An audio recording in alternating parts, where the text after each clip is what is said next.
نور الدین زنگی کا ایمان افروز واقعہ۔ تاریخ اسلام کا حیرت انگیز واقعہ۔ سلطان نور الدین زنگی رحمۃ اللہ علیہ عشاء کی نماز پڑھ کر سوئے، کچھ ہی دیر بعد اچانک اٹھ بیٹھے اور نم آنکھوں سے فرمایا، میرے ہوتے ہوئے میرے آقا دو عالم صلی اللہ علیہ وسلم کو کون ستا رہا ہے؟ آپ اس خواب کے بارے میں سوچ رہے تھے جو مسلسل 3 دن سے انہیں آ رہا تھا اور آج پھر چند لمحوں پہلے انہیں آیا تھا، جس میں سرکار دو عالم صلی اللہ علیہ وسلم نے 2 افراد کی طرف اشارہ کر کے فرمایا کہ یہ مجھے ستا رہے ہیں۔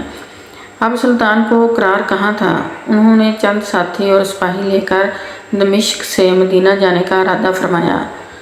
اس وقت دمشق سے مدینہ کا راستہ 20 سے 25 دن کا تھا، مگر آپ نے بغیر آرام کیے یہ راستہ 12 دن میں طے کیا اور مدینہ پہنچ کر آپ نے مدینہ آنے اور جانے کے تمام راستے بند کروا دیے اور تمام خاص و عام کو اپنے ساتھ کھانے پر بلایا۔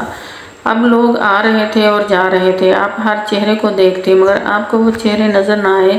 اب سلطان کو فکر لاحق ہوئی، آپ نے مدینہ کے حاکم سے فرمایا، کوئی ایسا ہے جو اس دعوت میں شریک نہ ہوا ہو؟ جواب ملا کہ مدینہ میں رہنے والوں میں سے تو کوئی نہیں، مگر 2 مغربی زائر ہیں جو روزہ رسول کے قریب ایک مکان میں رہتے ہیں، تمام دن عبادت کرتے ہیں اور شام کو جنت البقیع میں لوگوں کو پانی پلاتے ہیں، جو عرصہ دراز سے مدینہ میں مقیم ہیں۔ سلطان نے ان سے ملنے کی خواہش ظاہر کی۔ دونوں زائر بظاہر بہت عبادت گزار لگتے تھے۔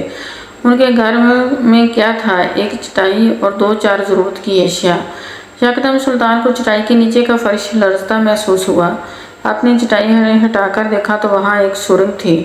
آپ نے اپنے سپاہی کو سرنگ میں اترنے کا حکم دیا۔ وہ سرنگ میں داخل ہوتے ہی واپس آ کر بتایا کہ یہ سرنگ نبی پاک صلی اللہ علیہ وسلم کی قبر مبارک کی طرف جاتی ہے۔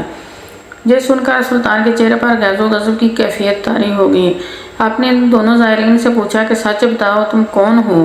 حیل و حجت کے بغیر انہوں نے بتا دیا کہ وہ یہودی ہیں اور اپنی قوم کی طرف سے تمہارے پیغمبر کے جسم اقدس کو چوری کرنے پر مأمور کیے گئے ہیں۔ سلطان یہ سن کر رونے لگے۔ اس وقت ان دونوں کی گردنیں اڑا دی گئیں۔ سلطان روتے جاتے اور فرماتے جاتے کہ میرا نصیب کہ پوری دنیا میں سے اس خدمت کے لیے اس غلام کو چنا گیا۔ اس ناپاک سازش کے بعد ضروری تھا کہ ایسی تمام سازشوں کو ہمیشہ کے لیے ختم کیا جائے۔ سلطان نے معمار بلائے اور قبر اقدس کے چاروں طرف خندق کھودنے کا حکم دیا جہاں تک کہ پانی نکل آئے۔ سلطان کے حکم سے اس خندق میں پگھلا ہوا سیسہ بھر دیا گیا۔ جزاک اللہ۔ Please like, comments, subscribe my channel.